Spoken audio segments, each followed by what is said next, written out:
Bien amigos, tal cual como vimos en la introducción de este video, lo que te vamos a comentar aquí en breve es la historia de Apple y su sistema operativo macOS. La verdad de las cosas es que a nosotros nos gusta mucho la historia de Apple porque en el fondo es el sueño, el paraíso de cualquier emprendedor.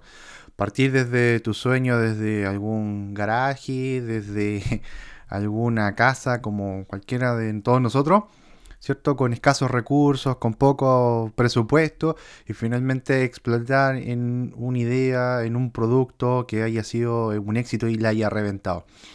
Es lo que en el fondo hicieron en un comienzo Steve Wozniak y Steve Jobs al momento de trabajar en su Apple I, que finalmente era una tarjeta de una placa electrónica con componente en su interior, encubierta, ¿cierto?, por un chasis de madera y que el objetivo finalmente era poder conectarse con otros dispositivos, en este caso un televisor común y corriente. Ese fue el comienzo de Apple. Entonces, cuando nosotros conversamos acerca del sistema operativo, en este caso macOS, muchas personas creen que macOS empieza desde el mismo Macintosh, como en 1984. Algunos piensan que incluso antes de la época en que yo te estoy comentando ahora, pero la verdad es que no. Es todo un proceso evolutivo que nosotros te estamos comentando ahora. Como tal puedes ver aquí, esta era la idea principal del Mac. Una tarjeta plástica, ¿cierto? Con sus componentes electrónicos que en el fondo permitían hacer cálculos sencillos, básicos e interactuar con un televisor, perdón. ¿Ya? Em, ¿Por qué despertó la curiosidad de muchas personas? Principalmente por eso, porque eran materiales que cualquier persona podía adquirir, que cualquier persona podía alcanzar, versus lo que en esos momentos te ofrecía el mercado, que eran las computadoras que trabajaba IBM, que eran gigantescas y carísimas. Entonces, esto no estaba para todas las personas, para el público común. De verdad que costaba mucho, entonces desarrollar un prototipo, aunque haya sido con madera y con productos que hoy en día se considerarían incluso hasta denigrantes, en esa época causó bastante revuelo. ¿Ya? La historia de Apple se fortaleció como empresa, como industria ya con principalmente el Apple II. El Apple II, para poder construirlo, obviamente tuvieron que recurrir a distintos tipos de recursos. Las ventas del Apple I no daban para lograr gestionar la construcción de otra máquina, que era el deseo de Steve Wozniak con Steve Jobs. Y es por eso que Steve Jobs en el fondo empezó a buscar con distintas personas o distintas fuentes de financiamiento el poder juntar el dinero para construir esta Apple II. Hasta que ya puede contactar con Mike Markula, que ustedes pueden estar viendo en la foto ahí, en una foto simbólica entregándole un cheque a Steve Jobs para ahí comenzar el desarrollo de lo que es el Apple II. Máquina que en el fondo fue un icono y que sigue siéndolo dentro de la cultura de los amantes de Apple. Principalmente porque viene con la mentalidad de Steve Wozniak. Ya, Wozniak, al ser un amante de la electrónica, lo que buscaba era que la máquina principalmente permitiera poder ir cambiando a lo largo del tiempo, ir mutando, ir agregándole componentes, ir sacándole elementos, ir actualizándolo. Esa era la forma de pensar que tenía Steve Wozniak. Sin embargo, la forma que tenía de pensar Steve Jobs era más comercial.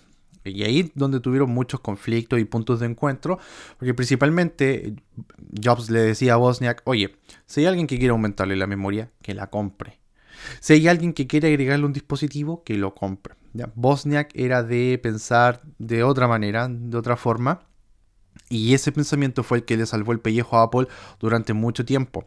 Porque después del Macintosh, que te lo voy a mostrar más adelante a continuación, después de que las ventas del Macintosh fueran un verdadero fracaso, el computador que mantuvo vivo a Apple durante mucho tiempo, gracias Mac, fue justamente el Apple II. Justamente por esta particularidad de poder ir cambiando elementos, de ir adaptándose, de ir avanzando a lo largo del tiempo y poder ir generando nuevos cambios, nuevas versiones. La mentalidad de Wozniak que en este caso le salvó el pellejo a Apple.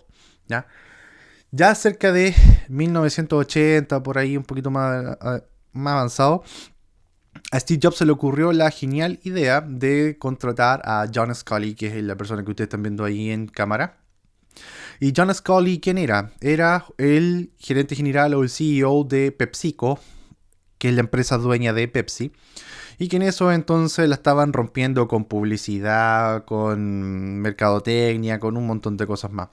Entonces él quería posicionar aún más fuerte a Apple en el mercado y no encontró nada mejor que justamente traer a John Sculley, que lamentablemente, y esto es lo tragicómico de la historia, John Sculley se terminaría transformando en el verdugo de Steve Jobs y uno de los principales elementos para la salida del mismo de su propia empresa. ¿Ya? Es algo raro, es curioso, ¿verdad? Que fundaste tu propia empresa y te saquen de tu propia empresa. ¿Ya? Eso le pasó a Steve Jobs. ¿Y por qué ocurrió eso? Bueno, tenía un montón de antecedentes previos también que ayudaron a la salida de Steve Jobs. Pero principalmente aquí está el mayor. El computador que tuve en las piernas de Jobs es justamente un Macintosh. El Macintosh que presentó en 1984. Que si tú me preguntas en lo particular es una tremenda máquina para lo que era la época. Estaba muy avanzada para la época. De hecho aquí te vamos a dejar una tarjeta con un enlace directo para que tú después puedas ver el video de la presentación de ese Mac. Y es impresionante que al momento de sacar ese Mac, colocarlo, instalarlo todo en tiempo real, encender el computador, ingresarle el disquete, el computador empieza a hacerte una presentación en video y a los minutos después comienza a hablar. En 1984 ya estas máquinas podían conversar o interactuar de mejor manera con el ser humano, ¿ya? Pero si la máquina era tan espectacular, ¿por qué le fue tan mal? Justamente el factor precio, ¿ya? La máquina era espectacular, pero el precio en el que estaba siendo vendida era inalcanzable. ¿Y por qué se trabajaba con ese precio? ¿Por qué no se pudo barajar un precio más económico? Porque los principales componentes que traía la Mac eran carísimos. Entonces tú no la podías dejar al precio costo, porque ¿cuál era la ganancia? ¿Ya? Eso fue lo que finalmente generó una decadencia en Apple, muchas pérdidas, menoscabaron la opinión que se tenía sobre Steve Jobs en esos momentos y finalmente gatillaron lo que fue su salida. Hasta ese momento, muchachos, antes del Macintosh, los sistemas operativos que se trabajaban eran monotask o de monotareas. ¿Qué quiere decir esto? Que simplemente podían hacer una sola tarea. En resumen, si te lo pongo con ejemplos de hoy en día, yo podría o escuchar música o escribir en Word. ¿Se entiende? O navegar o escuchar música o escribir un post. Una tarea a la vez, solo una. ¿Ya? Con el Mac esos paradigmas ya venían cambiando, distintas industrias también venían cambiando los paradigmas y se empezó a trabajar software orientado a objetos que te permiten trabajar muchas tareas a la vez, como la que estoy haciendo yo en estos momentos. En estos momentos estoy grabando en una cámara, estoy grabando lo que estoy hablando a través de un micrófono, estoy interactuando con un video, está grabando lo que está ocurriendo en la pantalla, un montón de cosas. ¿Ya? Esos son los famosos sistemas operativos multitask, orientados a objetos, que es lo que hoy en día todos los dispositivos traen y es lo que todos hoy en día nosotros ocupamos. Bueno, Jobs con esto empieza a resucitar, a resurgir de distintas maneras, busca de alguna forma volver a salir adelante, volver a emerger, y uno de sus tantos proyectos de emprendimiento fue justamente Next. Next estaba orientado en el mismo campo que él había dejado con Apple, que era tecnología.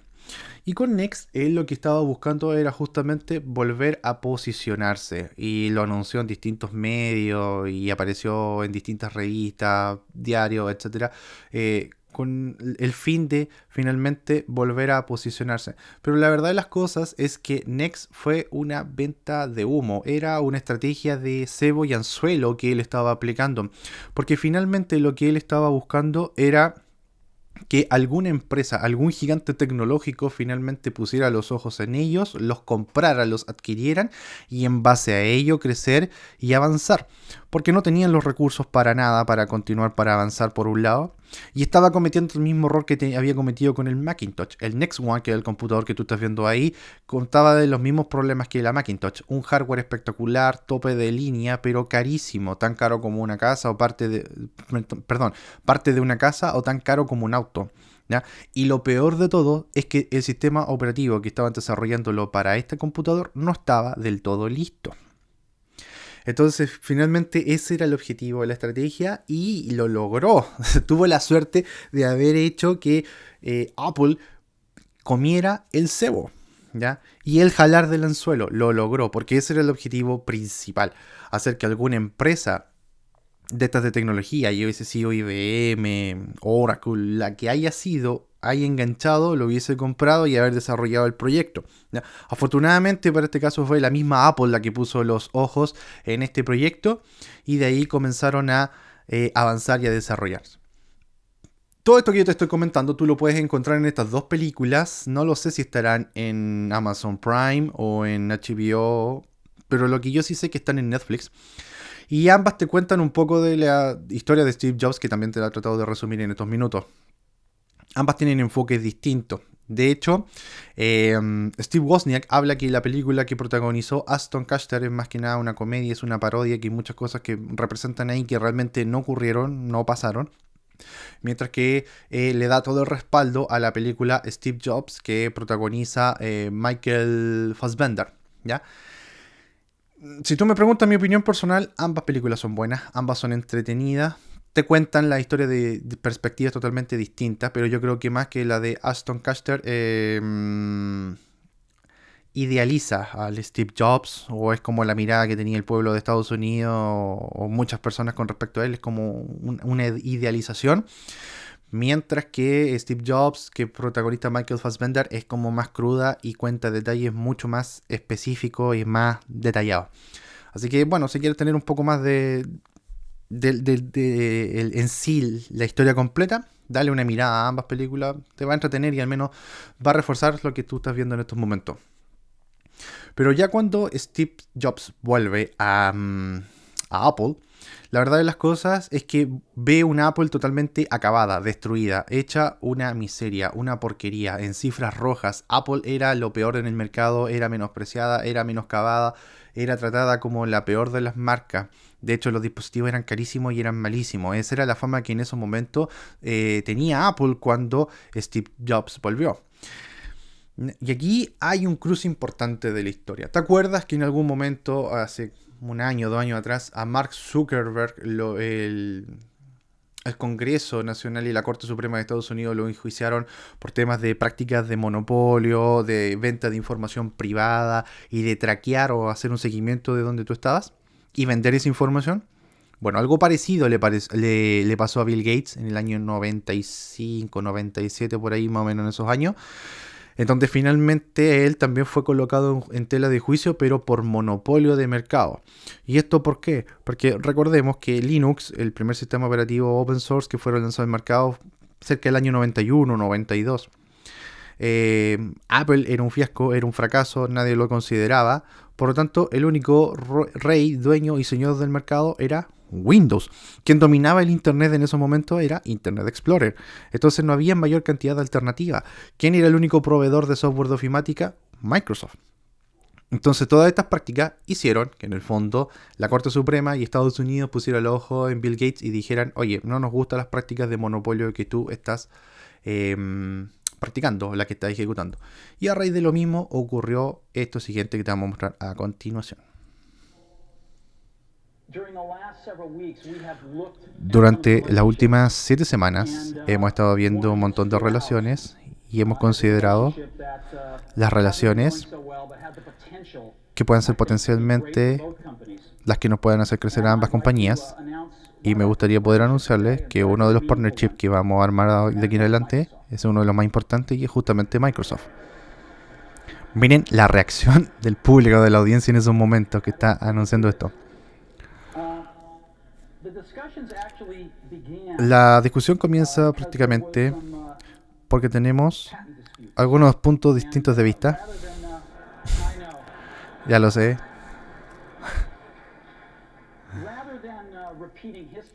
Hemos tenido una historia repetitiva de distintas dificultades y problemas que hemos puesto a resolver de manera muy profesional, y tenemos un invitado especial para el día de hoy que está conectado con nosotros vía satélite y está justamente con el escenario con nosotros. Pobre Bill.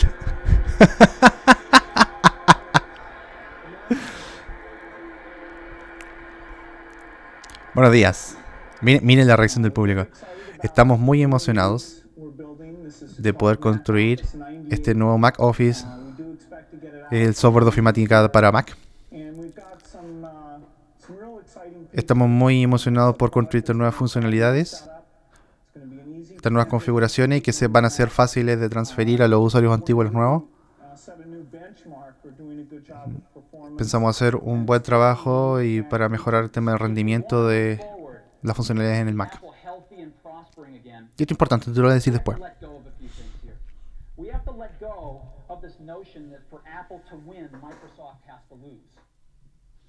Ya, y observa bien esta Power Macintosh, ya, porque de aquí es cuando Apple empieza a salir del hoyo.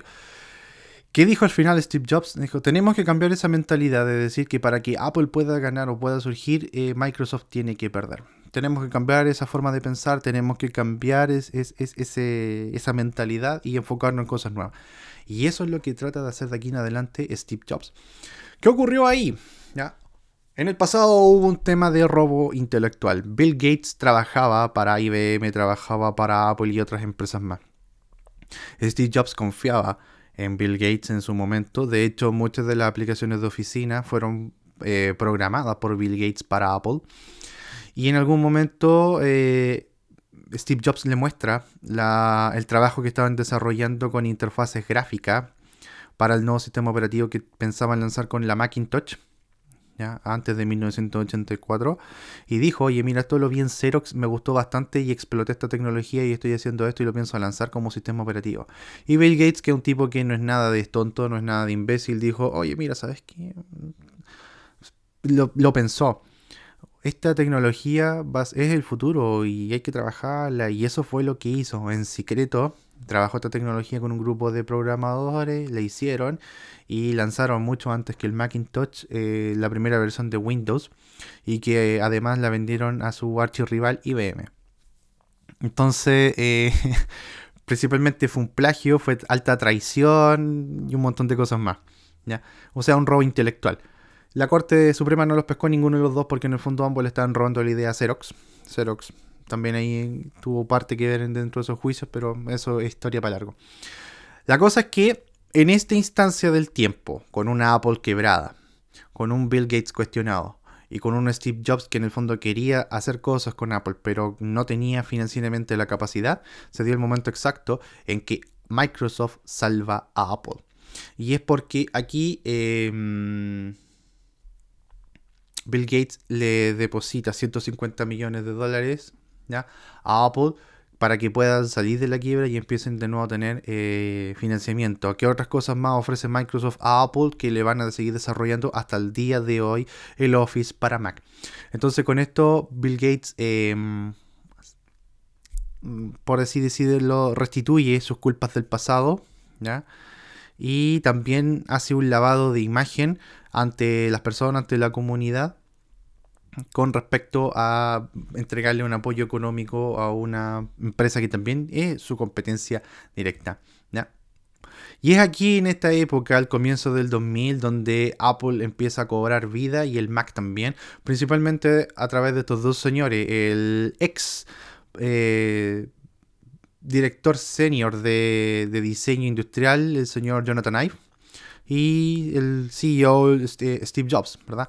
¿Por qué? Porque ellos empezaron a desarrollar uno de los mejores productos que pudieron lograr en su época, que es el famoso eMac, ¿ya? O iMac, que también se les conoce. No iMac, que es el que tiene la I, es el eMac, ¿ya? Y el eMac es un computador que no tenía las mismas ambiciones que el Next One, que no tenía las mismas ambiciones que el Macintosh. De hecho, el público objetivo eran personas que estudiaban, eran estudiantes de universitarios, de colegio, bibliotecas. El eMac, perdón, estaba orientado a público académico, ese era su objetivo, y estaba agarrado con un sistema operativo espectacular que, si no me equivoco, era el Cheetah o el Puma, ¿ya?, con el tema Aqua, que es el que ustedes están viendo ahora en estos momentos en pantalla, uno de los temas más plagiados y más copiados en la historia. Y de aquí en adelante es que nace el famoso sistema operativo Mac OS. De aquí surge, de aquí nace, pero viene con todo lo que era el aprendizaje enriquecedor que se venía trayendo desde la empresa Next de Steve Jobs, que eso te lo vamos a contar más adelante.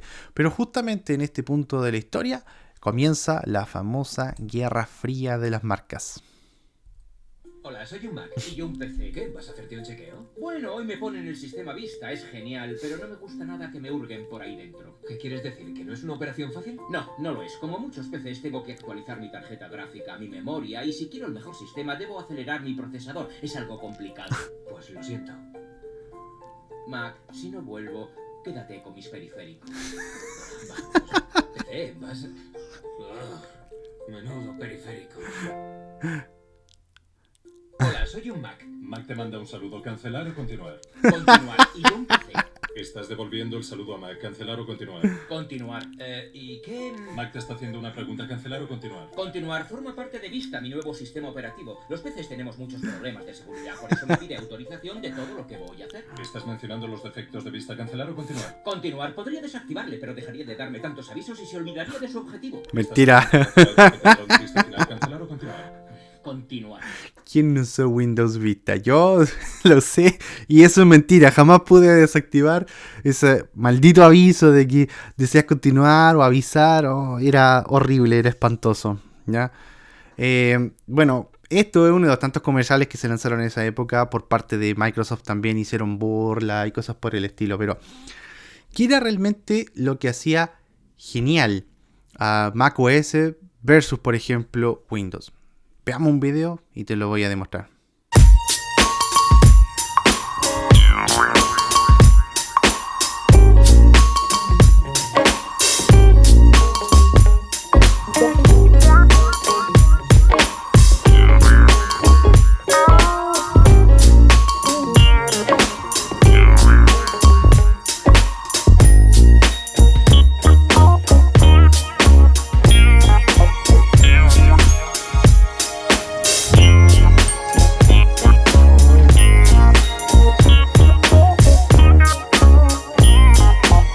Entonces, tal cual como tú acabas de ver, tú sacabas la máquina de su caja, lo encendías y era lo primero que tú veías. Ese arranque con ese video del sistema operativo andando, funcionando, era fantástico. Y esa ya era la versión 10.5, que si no me acuerdo era Leopard. Por ahí o... Sí, era Leopard. No me acuerdo ya la verdad de qué gato era en específico el sistema operativo. ¿Ya? Pero... eso fue fantástico. Y lamentablemente fue el único sistema operativo que trajo eso. De ahí en adelante lo sacaron. Pero por el lado de Windows lo que teníamos era justamente esto otro.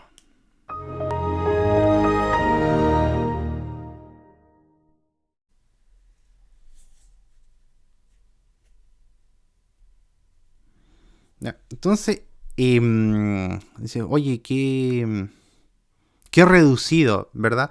Sí, la verdad las cosas que era muy reducido lo que te ofrecía en eso entonces Windows XP.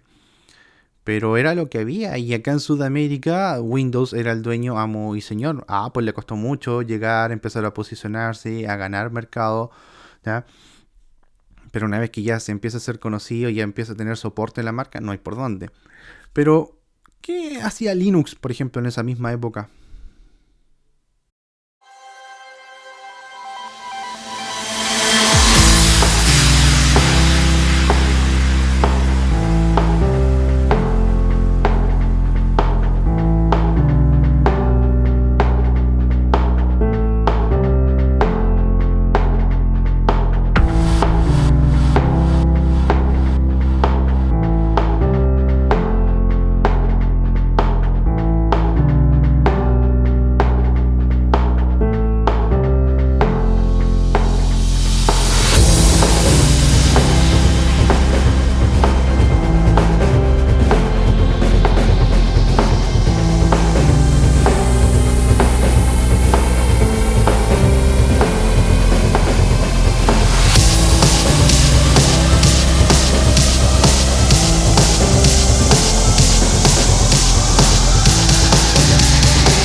Entonces, te das cuenta que Era increíble la capacidad, la potencia que también tenían los Linux en esa época, pero no se conocían, todavía no eran de uso masivo acá, ¿ya?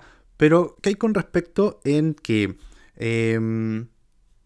Mac OS nace de Linux? Es una distribución de Linux. Hay gente que me ha comentado, oye, Bill Gates es un plagiador, es un ladrón. O sea, perdón, Steve Jobs es un ladrón, es un plagiador porque finalmente ocupó el kernel de Linux para poder hacer su sistema operativo y además es cerrado y es aquí y allá. ¿Ya? Y no se deja que el usuario intervenga dentro del sistema operativo. Y quiero decirles que la verdad de las cosas, eso es un verdadero error, que lo vamos a ver representado aquí en esta misma gráfica. Si ustedes se pueden dar cuenta, hay varias columnas que representan el diseño y el trabajo de algún sistema operativo en particular. El gran padre de los sistemas operativos, no Windows, es Unix. ¿Ya? Windows siempre fue único y sigue sus tendencias de manera única. ¿Ya? Pero el otro sistema operativo padre es Unix. Y Unix tiene muchas distribuciones hijas de manera directa o de manera indirecta. Una de estas distribuciones indirectas son las Linux, donde finalmente Richard Stallman, que era uno de los trabajadores de la Universidad de Massachusetts, conoce Unix, se enamora de Unix y siempre me pensó, oye, este sistema operativo es maravilloso, pero ¿por qué no está al alcance de las personas? ¿Por qué cuesta tanto? Porque es pagado Unix, ¿ya? ¿Cómo no va a haber alguna alternativa que sea gratuita, que sea buena, que el resto de las personas la puedan compartir, modificar, incluso hasta optimizar? Y es ahí cuando se obsesiona con esta idea y empieza él a construir un sistema operativo de la nada. Pero justamente le faltaba el núcleo del sistema operativo, lo que se conoce como kernel.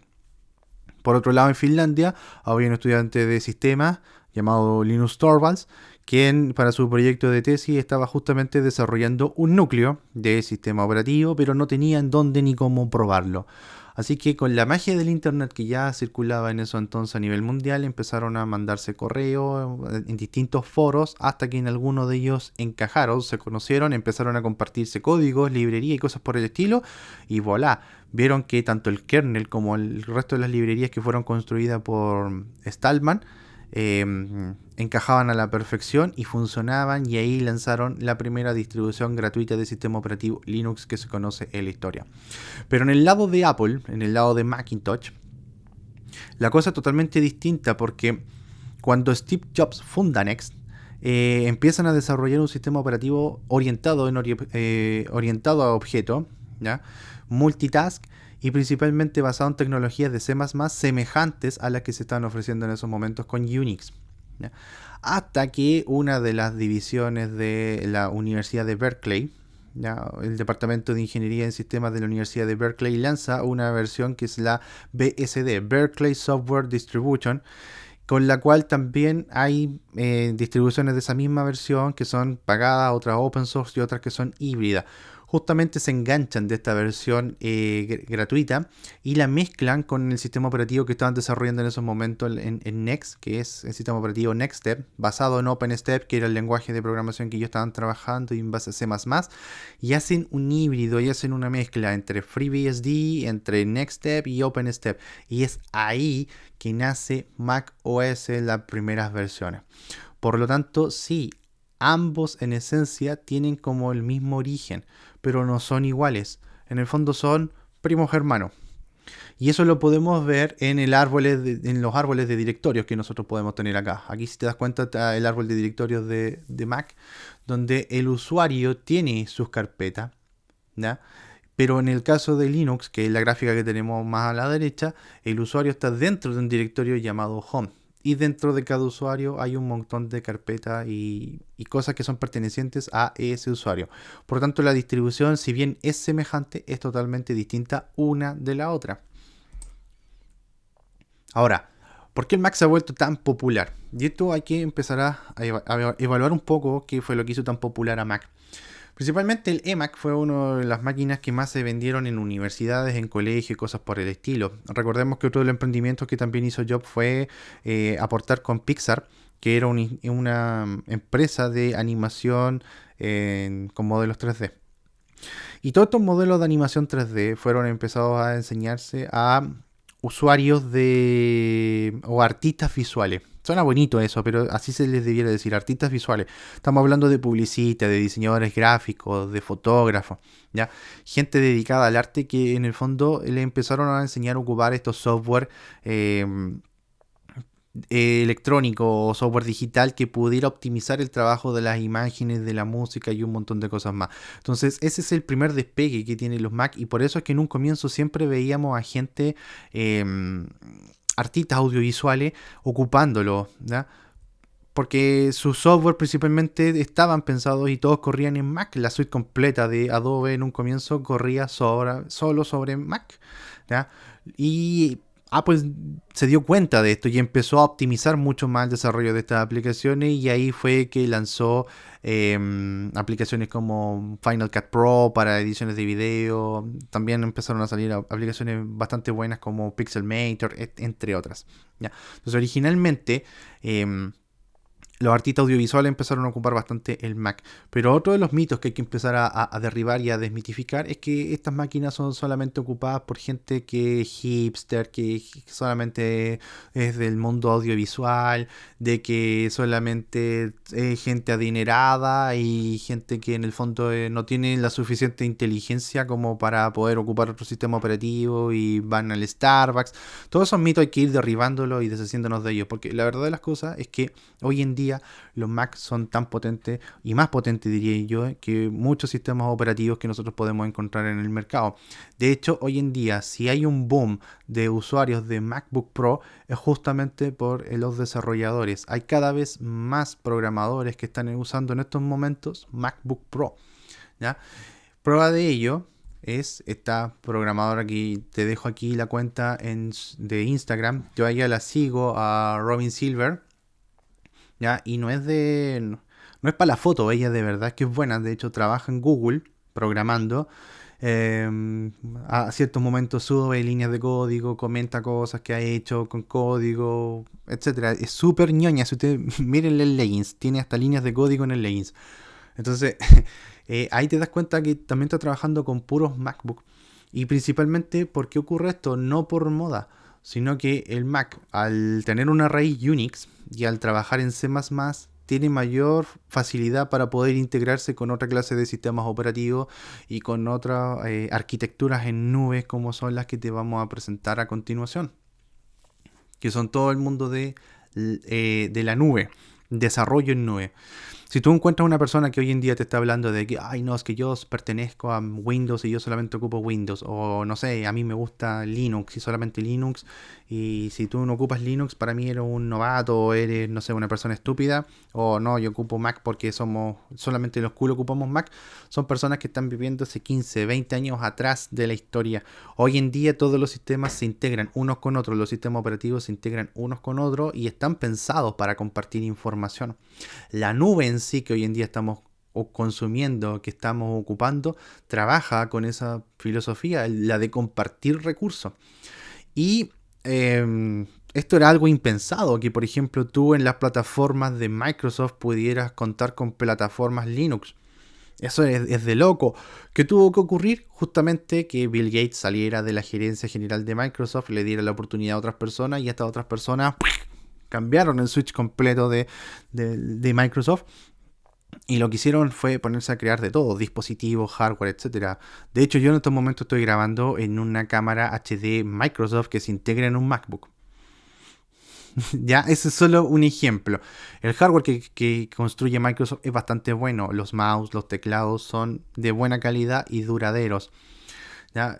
No he tenido la posibilidad de probar algún dispositivo. Me encantaría probar algún tablet de Microsoft o alguno de estos notebooks que se desprenden del teclado de Microsoft. Me encantaría. Pero hoy en día sorprende mucho que la plataforma en nube de Microsoft, que es Azure, permita la integración de sistemas operativos Linux, principalmente orientación de servidores. Y eso mismo tú lo puedes ver en la plataforma de Amazon, en las plataformas de Google, etcétera. Entonces, ¿por qué los programadores principalmente están ocupando más Linux y Mac para sus trabajos y como computadores principales? Justamente por la terminal, que es el dibujito que tú estás viendo acá abajo, que permite una mayor integración, una mayor comunión y más facilidad de trabajo, justamente con todas estas arquitecturas en nube que estamos trabajando ahora en la actualidad. Si te ha gustado este video con esta extensa historia de lo que es el avance de macOS, por favor déjanos tus comentarios acá, regálanos un like, comparte este video con otros de tus conocidos, suscríbete a nuestro canal y continúa viendo este curso que te vamos a seguir enseñando todas las bondades, las capacidades y las cualidades que trae macOS de aquí en adelante para que tú puedas ocuparlo, disfrutarlo y verte beneficiado con todas las aplicaciones y facilidades de uso que trae este sistema maravilloso. Como siempre, amigos, un abrazo gigante y esto ha sido Miselabros.